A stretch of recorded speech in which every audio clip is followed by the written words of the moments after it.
усовршени. Да, очигледно така испаѓа, затоа што таму она што го има да речеме кај нас матичен гинеколог нема. Значи таму во суштина функцијата ја преземаат GP, така наречен General Practitioner или матичен доктор. Сега некаква таква тенденција да го кажем има и кај нас од аспект на воведување на специализацијата семејна медицина, семејна, фамилиарен доктор, family доктор. А затоа има толку поделени ставови меѓу докторите, дали е тоа добро или не? Да, се согласувам. Некој што би требало да ја преземе функцијата на овие специјалности други од аспект гинекологија, па дури педиатрија. Педиатрија, да. Значи тоа беше таа тенденција и кај нас со идеја да полека гинекологијата и педиатријата преминат во рамките на секундарно терцијарно здравство.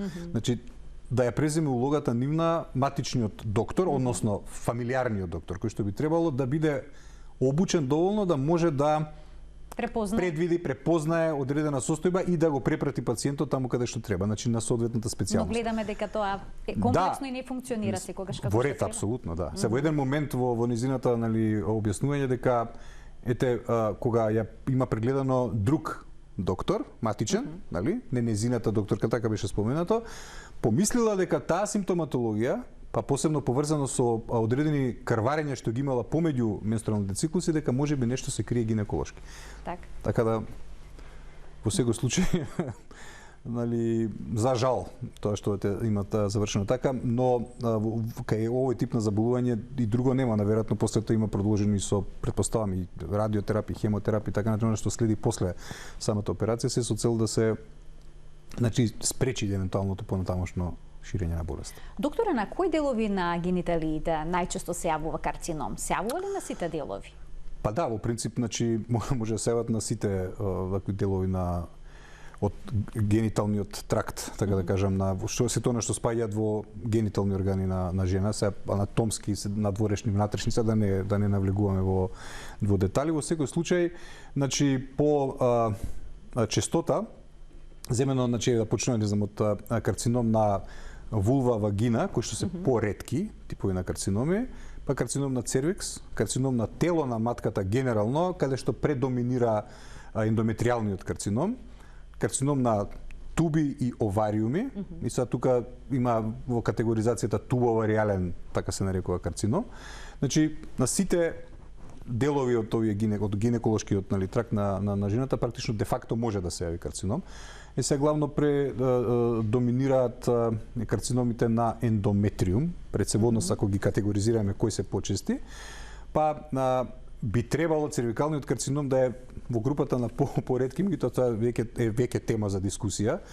Кај нас тоа не е така, за жал. Значи цервикалниот карцином кој што би требало и е превентибилна болест. Значи со едноставен, прост преглед, пап тест може да се спречи навремено, да се детектираат одредени промени и да се фати во фаза кога се уште не е ни карцином, пошто му следат така наречени преканцерозни лезии. И затоа тога се мора да го тоа коментирам конкретно, затоа постојат тие скрининг програми. И сега беше спомнато на пример пациентка дека и во Обединетото кралство дека и во тој дел има проблем. Да, има секаде повеќе или помалку проблеми, меѓутоа организираноста на системот е тој кој што би требало да гарантира, зборам на здравствениот систем, да со соодветно и навремено прегледување на пациентките да може да се детектираат одредени карциноми. Сега за разлика од другиве типови, ендометриален, овариален, таму не постои скрининг. Не постои метода со која што редовно контролирање прегледи би можело да го фатите. Кај цервикалниот е тоа така. И затоа тоа е ставено. Значи еден обичен пап тест кој што се прави еднаш во годината може да направите да добиете резултат апсолутно. Сериозна болест. Ако е тоа како што треба организиран скрининг. Па на Финска ќе земам за пример од пошто се повикуваме често пати на западноевропските земји пред скандинавските земји. Таму тоа го имаат постигнато практично да и опфатноста на пациентките со скринингот и да го сведат процентот на заболени од цервикален карцином на исклучително инциденцата на болеста на многу ниско ниво само благодарение на соодветно спроведен скрининг цитолошки базиран на пап тест.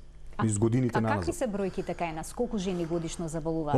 Значи вака сега тоа прецизни бројки како бројка, еве на пример мислам дека за 2020 година имаше некаде околу 160 ново детектирани пациентки со инвазивен карцином на грло на матка, за жал таа бројка е некаде околу 50 од нив практично се починати како последица на карциномот. Значи тоа се авансирани случаи. Е сега таа бројка која претворите во она што представува инциденца на 100.000, сега тука различни се бројките, дали вие го броите над вкупната популација или одвоено строго женска популација. Ако таа го гледате само строго женска популација на 100.000 жени во Македонија, бројките се фрапантни. Ние имаме значи низ годините назад само ако се вратам, па некаде 17-18, некои години доаѓаме до 21-2 на 100.000 жени, што е страшно. Тоа значи е многу голема бројка, многу голема цифра. Ако вие гледате дека сега пак кога зборуваме за такви големи системи организирани, ќе земам Австралија, кој што е репер, еве и во светски рамки. Они мислам дека до 2028 година планираат да прогласат ерадикација на цервикален карцином. Кога ќе се каже ерадикација, се подразбира да спуштат инциденцата на помалку од 2 случаи на 100.000 жени. Австралија, која е милионска земја. Так. Сакам да кажам, а тоа сето тоа благодарение на неколку работи. Прво, добро организиран скрининг, кој што може да го дискутираме како тоа се спроведе, дали ќе биде ПАП базиран, дали ќе биде ХПВ базиран, комбиниран. Детално ќе го опфатиме тоа. Вакцинацијата, многу битно. Вакцинацијата за ХПВ. Значи, благодарение на тоа, они успеваат такво нешто да постигнат. Истото важи, да речеме, за добар дел од Соединените американски држави, од добар дел таму поединечни зависно држави, добар дел од европските земји, западноевропски. Проблем е ние дека Балкан, не знам, источноевропските земји е проблем. Африка и Азија не ги коментирам, пошто тие па таму сосема се други социјекономски моменти кои што доведуваат до тоа да тие бројки се уште повисоки. Меѓутоа, ние сепак живееме во Европа. Да, и со еден во тој правец да се движи, апсолутно. Да, може да се стави ова под контрола и да се намалат бројките. Доктори, да ги поканиме гледачи да се вклучат во денешната делна амбуланта 3076 677 е телефонскиот број на кој што може да не добиете. Сите прашања, ваши дилеми ќе ги појасни, ќе ги дообјасни, односно ќе даде одговор доцент доктор Игор Ауловски, специјалист гинеколог акушер, субспецијалист по хируршка гинеколошка онкологија. Го споминавте скринингот, односно ПАП тестовите. Дали на ПАП тестот може да се види присуство на ХПВ вирусот, бидејќи ХПВ вирусот се смета за причината за појава на оваа болест. Така е. Значи, да, во таа категоризација, значи има посебен систем, Бетезда се нарекува, според кој што ни го се прави, значи зависно тоа постојат одредени промени, цитолозите кога гледаат практично де факто тој што ги гледа ПАП, така е, да, апсолутно, кој што го анализира ПАП тестот. Значи има поделба, значи на типовите на ПАП тест, во смисол почнувајќи од тоа дали е со нормални промени, нормално изменети клетки, дали има постоење, да речеме, дури одредени на инфективни агенси може да се детектираат, значи постоење, не знам, на од трихомонас, гарнерела и така натаму, кандида и т.д. до она што представува де факто цитолошки промени. Да. И се тука категоризацијата генерално поделена на промени од низок степен, односно low seal промени, high seal висок степен. Во оној делот кај што е ниски промени, де факто се става во таа последната класификација и постоење на ХПВ. Кој што они може да го детектираат врз основа на одредени промени што ги имаат клетките, што асоцира дека се работи за де факто инфекција со хуман папиломавирус. И тоа го заокружуваат како такво. Значи поставаат сомнение дека гледаат клетки кои што се видоизменети како резултат на постоење на ХПВ вирус. Но се уште не е промената на клетката за да ја категоризира, не знам, ЦИН-1 или веќе понатака ЦИН-2, ЦИН-3 до карцинома инситу и така натака. Сега да не ги редам сите. Но на прашањето да, со помош на ПАП тестот они може да видат клетки кои што асоцираат на ХПВ инфекција и тоа го заокружува, тоа е ставено во самата класификација и на тоа се сугерира евентуално понатамошно дополнително исследување, не знам, ХПВ типизација се прави да се детектира де факто постоење на генетски материјал на вирусот. Пошто едно вие го гледате клетката на око, пошто анализата на ПАП тестот е сепак субјективна. Значи гледа око. Значи не е машина, не го гледа око и сега тука постои известен степен на грешка. ПАП тестот не е совршен тест. Не постои ни совршен тест генерално земено, посебно ако е инволвиран човечки фактор. И затоа тие причини што значи се повторува на одредени временски интервали, токму со цел да може навремено да се детектира и фати промена ако се јави. На колку време е најдобро да се повтори и дали е важно на каков начин е земен ПАП тестот? Значи секако да, важно е начинот, кој го зима, како се тоа спроведува, кој го анализира на крајот на денот. Затоа сите лаборатории цитолошки би требало да имаат и она што се вика контрола, надворешна, внатрешна. Значи за да се детектира дали постојат одредени проблеми во детектирањето на промените кои што се гледаат на ПАП тестот. Она што се упатствата за официјално спроведување на скрининг, препораките, гайдлайнсите кои што се значи од страна на светски и европски асоциации донесени како такви. Значи скринингот се започнува од 21 година на животот.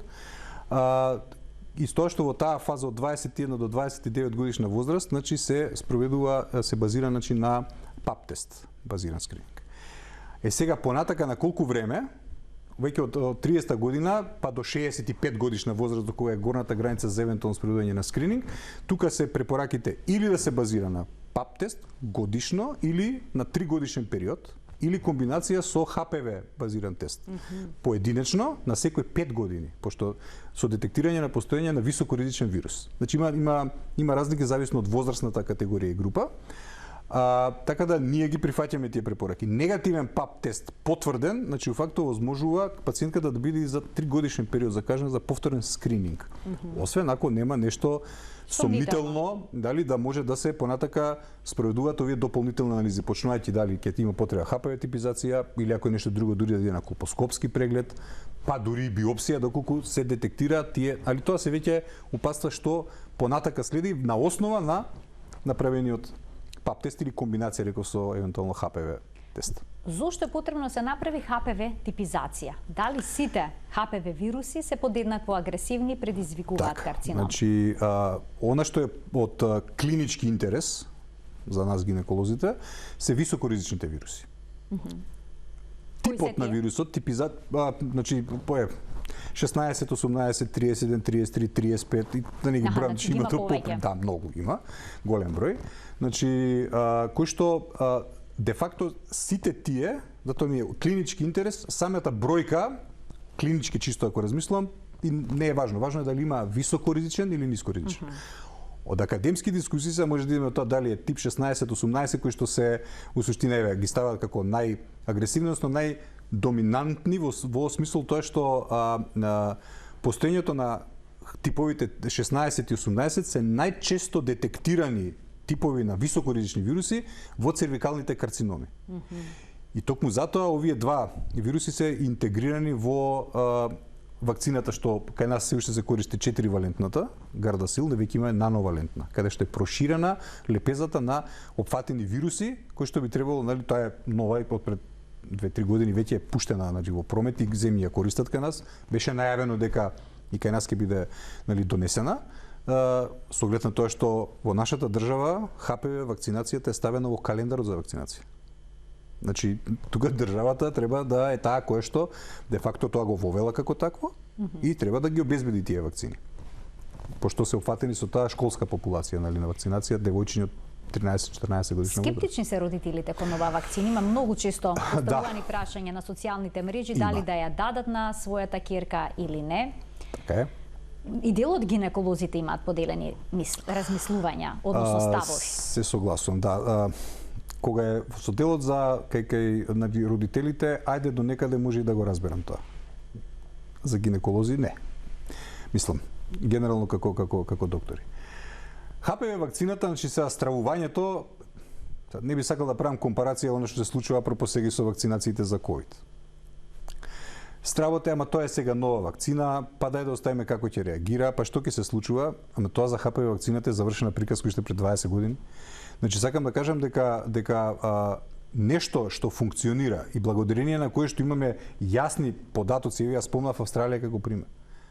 И ред други, нали, европско развиени земји, Соединените американски држави, каде што опфатноста со вакцинација е огромна. Благодарение на што една од причините, можеби и главни, покрај скрининзите, за намалување на бројот и процентот на заболени од цервикален карцином.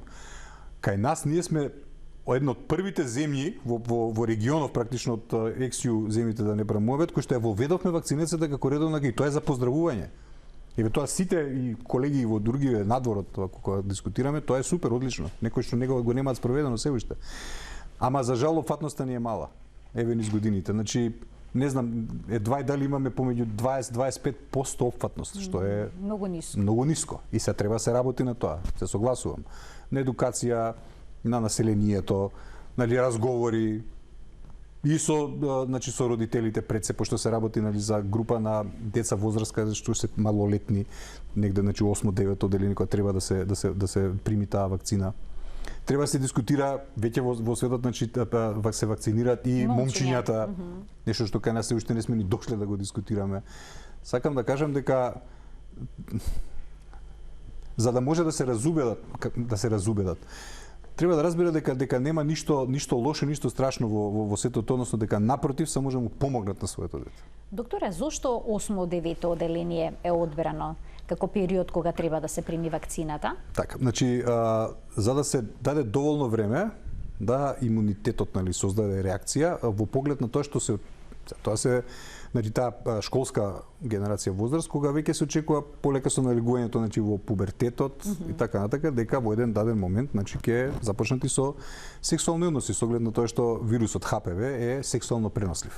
Значи да обезбеди доволна нали заштита кога веќе ќе започнат сексуално да живеат.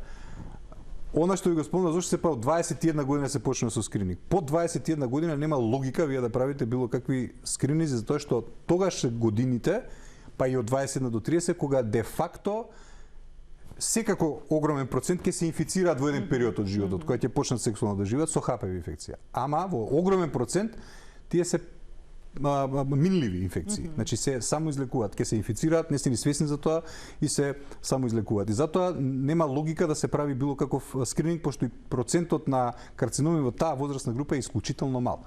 А идејата е да се обезбеди заштита пред да се започне со сексуални односи. Секако вакцината е едно и оние препораки да нали користењето на кондом, на заштитни средства пред се, пошто ети, тоа е тема за дискусија. Презервативот вела дека не е доволна заштита. Да, не нуди 100% заштита, меѓутоа доволна во секој случај. Затоа што сега тој ХПВ вирусот меѓу другото се пренесува и контакт кожа со кожа, значи не само слузниците, меѓутоа и се пренекува и на други начини, значи пошто ХПВ-то нали доминантно при сексуален однос, меѓутоа има и ХПВ вируси кои што може да се пренесуваат и на друг начин. Сакам да кажам од аспект на допир. Сега тука навлегуваме во начинот на сексуалното општење, живење и така натака. Пошто нали ХПВ-то меѓу другото освен за карцином на грло на матка, значи тоа е меѓу другото се наоѓа како причина и за други типови на карциноми. Така. На други места, на други локации. Ке поразговараме подетелно за возраста кога најчесто се јавува и за сето ова што го спомнавте пред малку, веднаш по рекламите, значи почитувани тука ке погледнеме еден блок реклами, останете на Телма.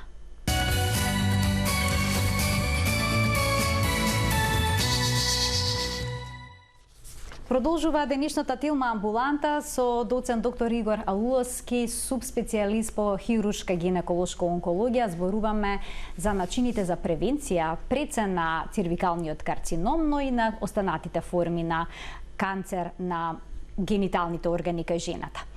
Добив знак дека гледач очекува да се вклучи во програма, па да го вклучиме. Добар ден за него. Добар ден. Повелете. Се јавувам со прашање и предлог. Нема да ве задржам многу. Се зборува многу и тоа е многу добро за женските генитални органи, прегледи и сето тоа. Зошто воопшто не се зборува за мажките генитални органи, а исто така се добива канцер таму, бидејќи лично искуство, мој зет помина за сестра почина на 70 години од карцином на пени. Тоа беше фрапантно за целиот свет, никој не слушнал да се зборува така нешто, а исто мојот син се лечи и мислам дека, слава Богу, е се спомина, номно тепти. Го носел таниот на 44 години го доби, со година и повеќе, мислејќи дека е кила. И кога се не слушнал дека може карцином на тестиса, кога веќе дојде време, он беше толку многу запатен, толку метастази на кичната, на белите дробови, на сето тоа, и никој не му даваше животот 1 месец повеќе, па му на Господа помина, дека 6 години е жив и здрав, а дури докторката рече дека е здрав, сега година контроли редовно, супер е, али зошто воопшто не се зборува, ги пратам сите емисии, нема шанса да пропустваме емисија. Еве ќе направиме една таква емисија, ова е добар предлог, значи ретка состојба колку што разбрав, но сепак се јавува. Ви благодарам за предлогот, еве ќе биде обработена во една од емисиите. Докторе, може ли ХПВ вирусот да направи проблем и кај мажите, на машките гениталии? Значи може, поретко за разлика од кај жените, но може, да, апсолутно, мисламе ви гледачката тоа што го спомна, пошто како што спомна тој сексуално пренослив, да, и кај мажите знае да прави проблеми. Почнувајќи од тоа и обично кога и во дискусија со пациентки, меѓу другото и тоа се спомнува. И јас го спомнам и колегите, секогаш дали партнерот има некакви промени на пенисот, пошто може да се јават промени. Значи кондиломи кои што се де факто предизвикани од ХПВ. Да, тие се третираат. И во некои ситуации са карцином на пенис е по-редок тип на карцином. Сега, да речеме, како случај со пациентка, да речеме, е многу по-ретка форма. Не дека не се јавува, да се разбереме.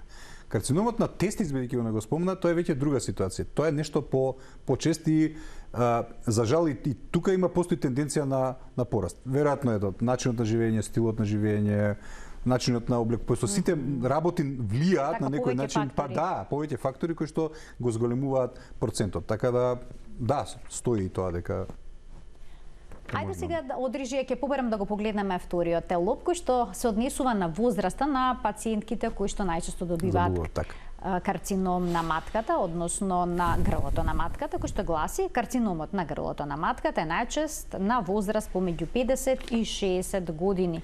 Што велите за овој возрастен тренд? Дали и понатаму е таков?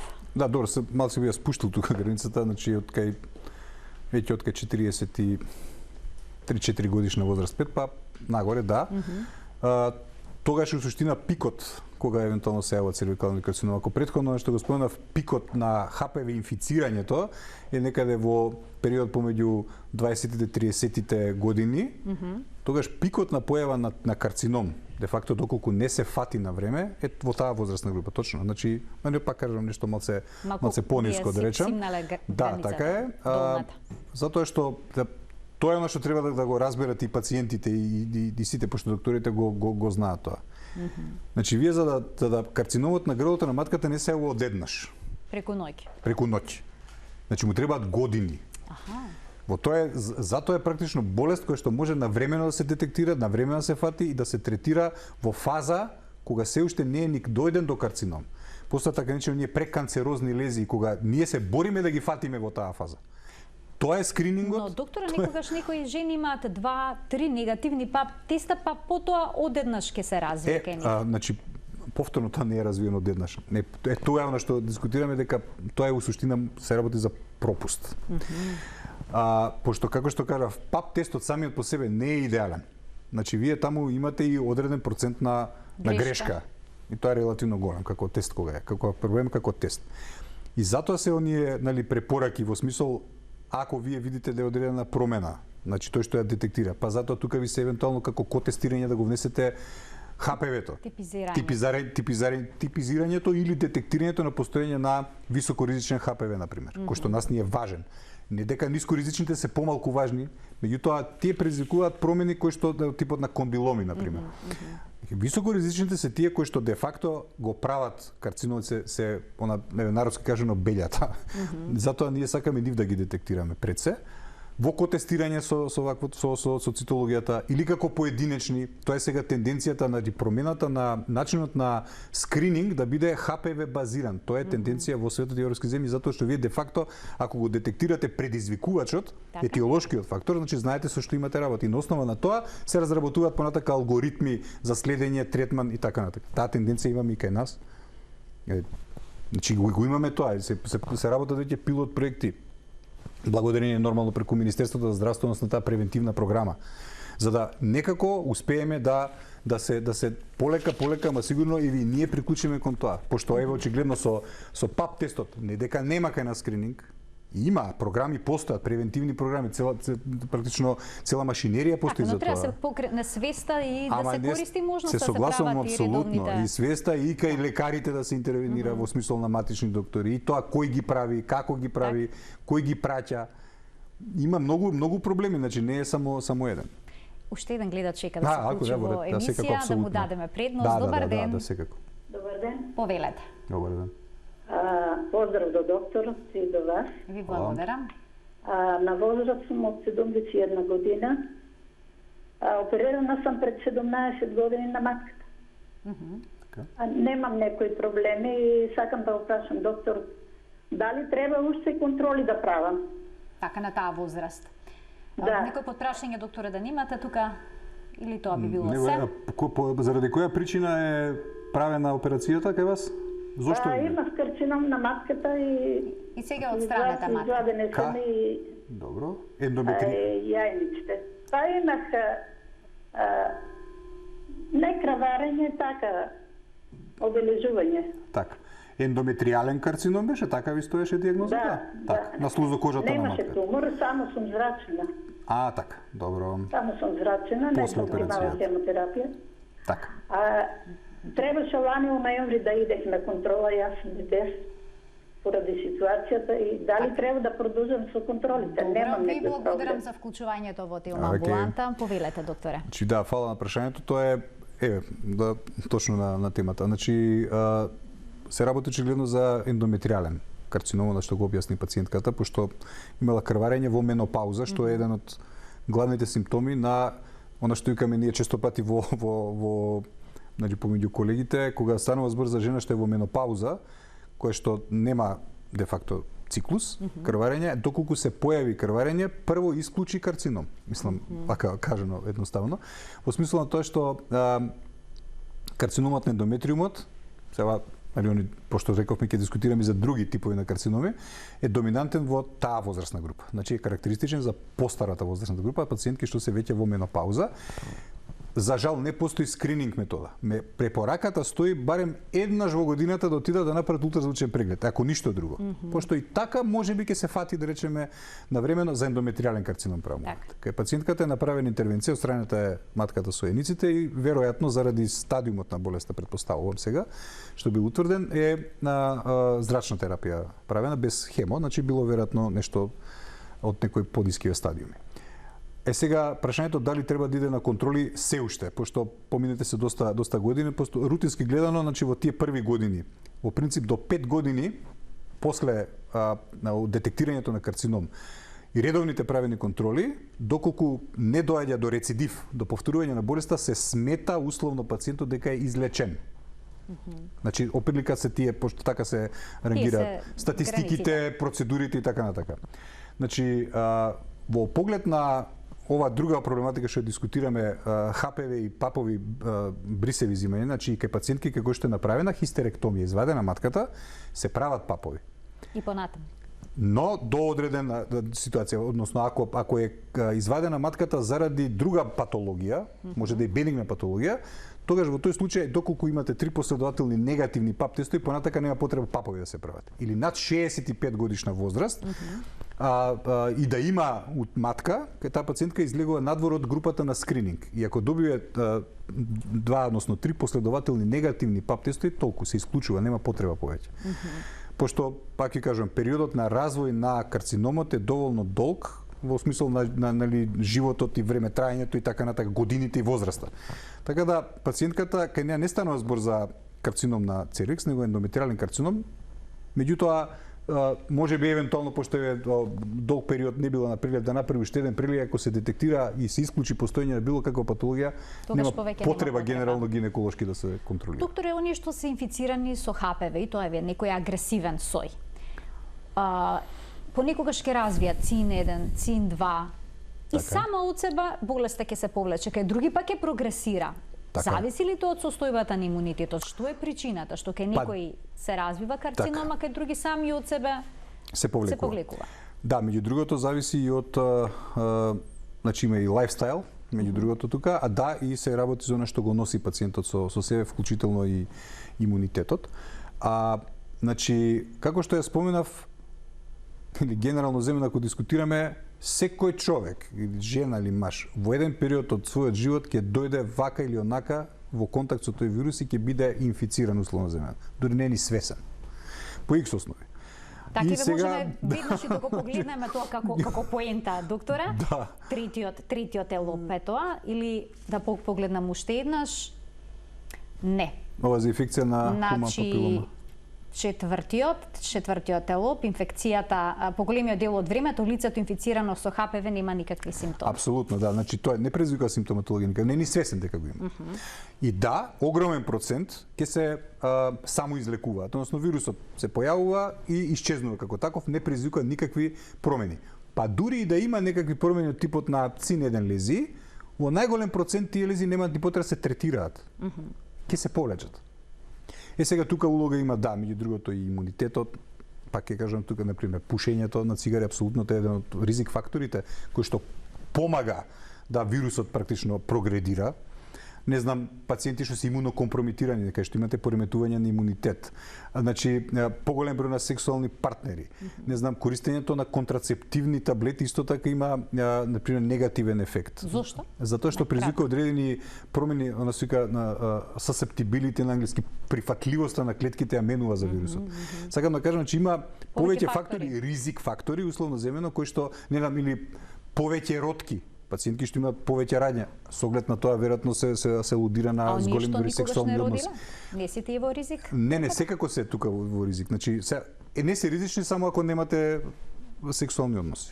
Пошто е сексуално пренослив вирусот. Сега да кажем абстиненција, сега тоа е на времето кога не знаеле што е етилошкиот причинител, ова сега да кажам пред можеби стотици години, пред 100 години, кога не се знаело што го предизвикува карциномот на грло на матка, правени се анализи и сватиле да речеме дека во жените што живеат во манастири, калуѓерките, не заболуваат од карцином на грло на матка. Со тоа им направило, значи практично асоциација дека нешто е поврзано со сексуалниот однос, сакам да кажам. Така да, но ова ги направи само можните, односно ризик факторите кои што идат во прилог на вирусот да направи проблем. Секако дека локалниот имунитет е главниот тој, во смисол и препораките се даваат одредени препораки за стимулација, користење на одредени микроелементи, витамински препарати што може да помогнат во подобрување на имунниот одговор, лечење на инфективни на инфекции локални кои исто така може да се, на пример, не знам, приметено дека инциденцата со ХПВ инфекција поголема да пациентки што имаат на пример хламидија. И сакам да кажам сите тие фактори допринесуваат, помагаат, да, значи сето тоа и сите овие што ги направив. Препорачувате ли кога кај некоја пациентка ќе се види цин-1, цин-2, значи наота на пап тестот да земаат нешто за заекнување на имунитетот? Значи да. Значи они практично Што советувате во тие моменти? Значи прво се овие општиве совети што ви ги набрав сите да се сведе на пример ако пушач да прекине со пушење одма, секако. Користење на заштитени сексуални односи. Значи тоа е еден од првите препораки. Секако преглед и на партнерот, пошто нели се работи за сексуално пренослива инфекција. Да, постојат одредени тие се значи на одредени докази базирани на големи студии дека одредени препарати, микроелементи, не знам, почнувајќи од С витамин, преку Д витамин, не знам, цинк, селен и така натака се да ги набројам, дека имаат одредени генерално нели подобрување на имунитетот и дека во одреден степен допринесуваат значи во борбата против ХПВ. Сите тие препораки стојат. Одредени листи се делат кај нас на клиника во амбулантите за таквите типови на препораки. Но генерално земено пак ви кажувам, овие промени цин-1 конкретно, таа самата од себе ќе се повлече. Значи некои специјални интервенции не треба да се прават. Не знам ако веќе станува збор за цин-2 или се повторува, тука веќе треба да се размислува или цин-3 на пример, тука апсолутно пациентите се препраќаат на понатамошни анализи. Пошто пиењето само сега на витамини, добро, супер ќе го снема, во некои ситуации не е баш така. Него мора да се третира пациентката, односно да се следи колпоскопски да се исследи дали се присутни одредени промени, да се прават биопсии ако треба. Значи сето тоа си е препишано, точно предвидено. Си има кои се протоколи, упатства, гайдлайнзи како тоа све треба да се прави. Очекува гледач да се вклучи во програма, да му дадеме можност да го слушнеме прашањето. Добар ден. Добар ден. Добар ден. Повелете. Поздрав докторот и да сте гледачи за Телма телевизија. Благодарам. Јас имам прашање, кај мене е со сите оние анализи и типизација направена за ХПВ вирусот. Утврдена е високо ризичен тип на ХПВ 51 и 66. И сега би сакала да прашам колку е ова ризично, с оглед на тоа што не сум родилка. Имам 36 години. И сега терапијата која што ми е препишана од докторот, изопринизин. Така. Пијам, мислам дека 2 недели требаше да го пијам, па после пауза да направам, па повторно да го пијам 2 недели, па пауза повторно. Така дали е соодветната терапија и што би можело да се направи дополнително? Ви благодарам за вклучувањето во емисија. Повелете. Значи, меѓу други таки препарати условно земено, изопринозинот е релативно, ајде да го наречам така, нов кој што се применува кај овој пациентки им се препишува. На пациент страна главно на матичните вако гинеколози, а и кај нас на клиника. Значи, пак се тоа сведува на истото во смисла да се прави некаква имуномодулација, стимулација, значи во тој правец е. И окей, не е грешка условно земено, така да кажам. Окей. Што се однесува до тоа што она има два високоризични вируси, да, треба да се направи кај неа контрола. Не знам сега пациентката не успеав да дознам дали евентуално е направен колпоскопски преглед. ПАП тестот каков е? Пошто ХПВ типизацијата е веројатно направена на основа на некој предходен ПАП тест, предпоставувам се, пошто не го спомнам, меѓутоа во секој случај не треба да се остави тоа така. И покрај тоа што ви реков се не се од типот 16-18 кои што ги сметаме како агресивни, меѓутоа се високоризични вируси и самите по себе имаат потенцијал да направат проблем. И затоа треба практично да се иследи пациентката од да се направи на пример не знам еден колпоскопски преглед најмалку во ситуацијава доколку постои, не знам, предходно некакво сомнение, ПАП тестот каков бил и така натака, значи да не го остави тоа така секако. Ама колку што ја разбрав дека има договорено и закажано преглед, така да претпоставам дека нема да биде пропуштена. И моето последно прашање, сосема накратко, доколку некоја пациентка инфицирана од високо ризичен ХПВ може ли да забремени и нормално да ја носи бременоста? Значи, ХПВ вирусот самиот по себе не е проблем во смисло дека прави проблеми со забременување. Не. Напротив. Повторно кажам, многу не ни знаат. Тоа е така посебен проблем бременост и карциноми. Тоа има цела категорија, тоа е цела област. Затоа што трудниците исто така подлежуваат на ПАП тестови. Покрај оние рутински обичаени прегледи кои тука исто треба да се поработи меѓу другото и на свеста и на пациентите, на трудниците генерално, па и кај матичните доктори да се потенцира тоа дека трудна жена, пошто ако знаете дека се вратиме на 20 години на 30 беше едноставно трудна жена не се прегледува до тој степен. Не. Грешка. Сепак трудниците се плашат да направат. Да, знам, меѓутоа и таму се прави и ПАП тест и ХПВ типизација затоа што имаме и таму пораст на бројот на преканцерозни лези кои што ние ги детектираме. Ги детектираме кај трудници. И тоа си има одредени ставови што треба да се прави. Да, треба да се знае и треба да се прави ПАП тест и треба да се прави ХПВ. Тука тоа може да го смени начинот на кој што ќе се заврши бременоста, во смисол спонтано раѓање, односно царски рез. И секако третман на таа лезија што ние сме ја докажале во тек на бременост. Но апсолутно се прави и треба да се прави. Докторе, ви благодарам за вашето денешно гостување во Телма амбуланта. Благодарам на вас за поканата, секогаш ми е задоволство. Се гледаме повторно, се надевам. Се надевам се. Почитувани во беше доцент доктор Игор Алуловски, субспецијалист по хируршка гинеколошка онкологија од ГАК. Тој појасни на вистина многу аспекти поврзани со карциномот на матката, не само на грлото на матката и не само оној што е предизвикан од ХПВ, туку и карциномите кои што се предизвикани од некои други фактори. Ви благодарам за вниманието кое што не следевте. Гледајте не секој работен ден на Телма. Пријатно.